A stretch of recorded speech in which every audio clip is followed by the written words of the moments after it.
histoire. Écoutez cette histoire. Écoutez cette histoire.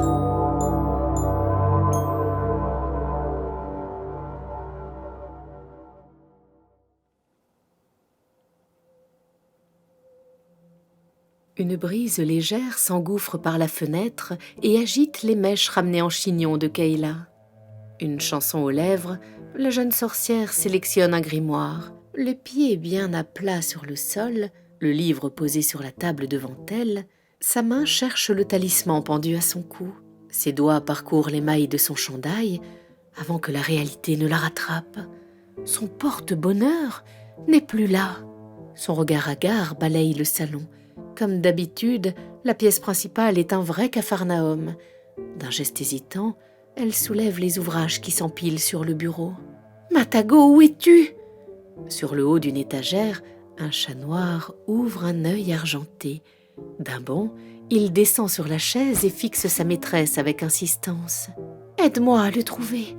Matago miaule et elle ajoute avec colère. « Mon porte-bonheur, j'en ai besoin pour lancer un sort. Sans lui !» Effrayée par cette perspective, elle n'a pas le courage de finir sa phrase. Avec mauvaise volonté, le chat noir obéit. Il se faufile sous les meubles pour en ressortir gris de poussière et la gueule vide. De son côté, Kayla ne se tourne pas les pouces.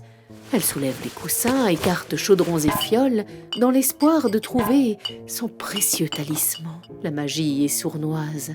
La chance fait partie inhérente de la réussite des sorts ou des potions.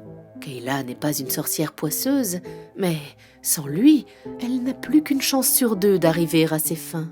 Grâce à un miaulement, Matago attire son attention. Le chat est perché sur la bibliothèque, le poil blanchi par les toiles d'araignée et les moutons de poussière. Il a les oreilles en arrière et la queue qui se balance doucement, signe de mauvaise humeur. « Tu n'as rien ? Alors continue de fouiller !» L'animal feule, puis slalome entre les livres empilés de façon précaire. Soudain, Kayla pousse un cri. « J'ai une idée !» Inquiet, Matago file sous une armoire. La mâchoire serrée, Kayla attrape un ouvrage abîmé. Sa main balaye les objets sur le bureau afin d'y poser son grimoire. Son ongle survole les lignes avant de pointer une enluminure avec un air assuré. « C'est celle-là !» Afin de mémoriser la formule, elle la lit avec application. Une fois prête, elle ferme les yeux et inspire profondément avant de se lancer. « Ingiat quantiderticus gifratoc tianes » Sa paupière se soulève avec précaution. Son talisman devrait dégager une lueur bleue. Elle observe la pièce, d'abord avec espoir, puis anxiété. Aucun éclat n'attire son attention. Son regard croise celui de son reflet dans le miroir. Sa peau est devenue bleu vif. Avec incompréhension, Kayla revient à la formule.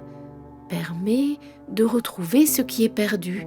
Oui, c'est bien ce qu'elle voulait, mais que s'est-il passé ? Elle continue sa lecture et pousse un soupir. Particulièrement adapté pour la recherche de personnes, déconseillé pour les objets. La magie a profité de cette brèche et de son absence de chance pour n'en faire qu'à sa tête. Kayla serre les poings. L'effet secondaire est réversible et dès qu'elle aura récupéré son porte-bonheur, elle pourra tout remettre en ordre. L'estomac noué, elle écarte le grimoire pour le remplacer par un parchemin. Les potions ne sont pas son point fort, mais c'est ce qui donne les meilleurs résultats quand la chance fait défaut. Il lui faut un long moment afin de rassembler sur le guéridon ce dont elle aura besoin. 25 centilitres d'eau de rosée, de la poudre de lune, 3 baies d'ambroisie, 2 gouttes de mercure, une amanite cueillie et séchée le 2e jour de leur pousse et, comme toujours, le talisman qu'elle n'a pas. Avec anxiété, elle remue la préparation dans le sens des aiguilles d'une montre.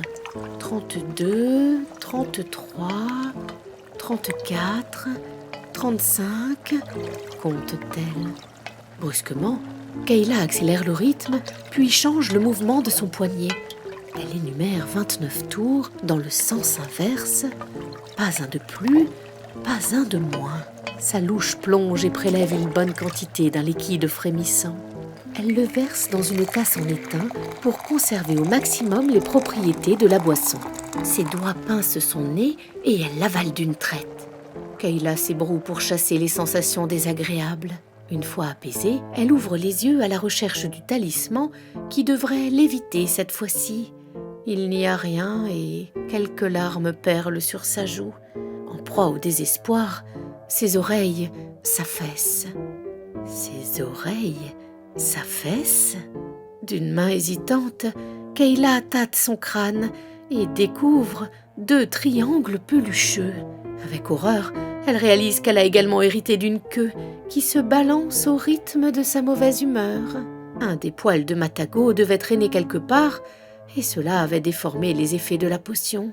Kayla tape du poing sur la table, ce qui fait sauter les différentes fioles encore dessus. Celle contenant la poudre de lune s'écrase sur les dalles de pierre. Un courant d'air s'engouffre alors dans la pièce et son feu vacille avant de s'éteindre.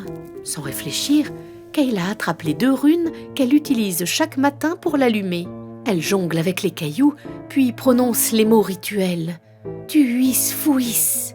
Une explosion retentit. Son souffle répand la cendre et brise plusieurs fioles. Les fumées qui se dégagent des mélanges hasardeux ont des odeurs âcres, accompagnées de grandes volutes aux teintes sinistres. Kayla éternue, sans parvenir à s'arrêter. Les parchemins envolés retombent et, pour la plupart, s'enflamment en touchant les liquides indéfinissables. C'en est trop pour la jeune sorcière échevelée et couverte de suie. Son chagrin prend la forme de celui d'un enfant, à grand renfort de gémissements et de sanglots. « Eh bien, qu'est-ce qu'il se passe ici ?» Un homme, à l'expression paternaliste, vient de se matérialiser devant sa porte. Il porte un grand manteau sombre sur lequel est épinglé un écusson aux armoiries de la brigade de réparation. Les voisins avaient dû l'alerter. Préoccupé par les fumées, l'inconnu jette des regards nerveux à l'intérieur. Toujours en larmes, Kayla gémit. « J'ai perdu mon talisman !» De toute évidence habitué, l'homme soupira. « Oh, et vous avez essayé de le retrouver? Est-ce qu'il y a un moyen de le remplacer ?»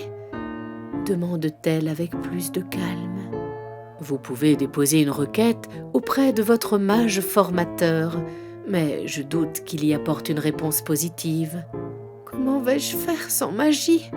murmure Kayla. « Allons, mon petit, vous n'êtes pas sans pouvoir, juste sans chance. » L'expression lugubre, elle le dévisage, les oreilles bien en évidence sur sa tête. Sa réaction amuse l'inconnu qui poursuit. « Le bleu vous va bien au teint. » Face à son œillade noire, le réparateur reprend avec plus de sérieux. « On est d'accord que vous souffrirez plus souvent d'effets secondaires, mais la brigade est là en cas de problème majeur. » L'homme claque ses paumes tatouées l'une contre l'autre. Les oreilles, la queue de chat et sa couleur bleue disparaissent en une fraction de seconde. Grâce à un sifflement, il efface les traces de l'explosion. Le brigadier ne paraît pas content pour autant. Il fixe la pièce, les sourcils froncés. Avec mauvaise volonté, Kayla le rassure. C'est son état normal. L'air réprobateur, le réparateur fait apparaître un parchemin. Si vous pouviez signer ici, Kayla se pique le doigt pour y laisser une empreinte. Satisfait, le brigadier affiche désormais un grand sourire. « Parfait. Je vous souhaite une bonne journée, madame. Au plaisir de vous être de nouveau utile. » Il disparaît bien vite et la cuillère que Kayla lance dans un geste rageur rebondit contre la porte. La vérité s'impose avec peine dans l'esprit de la jeune fille. Elle est désormais une sorcière poisseuse. Elle va devoir changer ses habitudes pour éviter les accidents. Son regard se perd sur l'âtre et les 2 runes restées à côté. Ça doit bien faire 2 ou 3 ans qu'elle n'a pas allumé un feu sans magie. Les prochains jours s'annoncent compliqués. Autant pour s'occuper qu'éclaircir ses idées, Kayla range la maisonnée. Peu à peu, chaque livre, chaque fiole retrouve sa place. Au bout d'1 heure, un ordre grossier règne. Afin de passer le balai, Kayla remet le panier de Matago sur le bureau. Un cordon rouge dépasse d'un pli. Lorsqu'elle tire sur l'objet, une bourse de cuir gris sombre se balance au bout. Son talisman! Elle se tourne et fixe le chat qui l'observe d'un air tranquille depuis le haut d'une étagère. « Matago !» Il file par la fenêtre, les oreilles en arrière. La disparition brutale du félin n'empêche pas la jeune sorcière de donner libre cours à sa colère. Elle hurle et maudit l'animal avec toute la hargne qu'elle possède.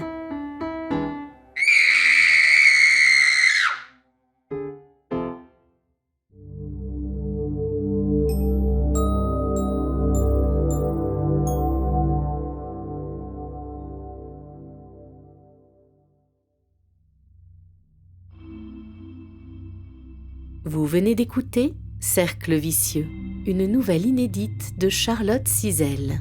Narration Audrey Meyer, sound design Meryl M, réalisation Mehdi Marion.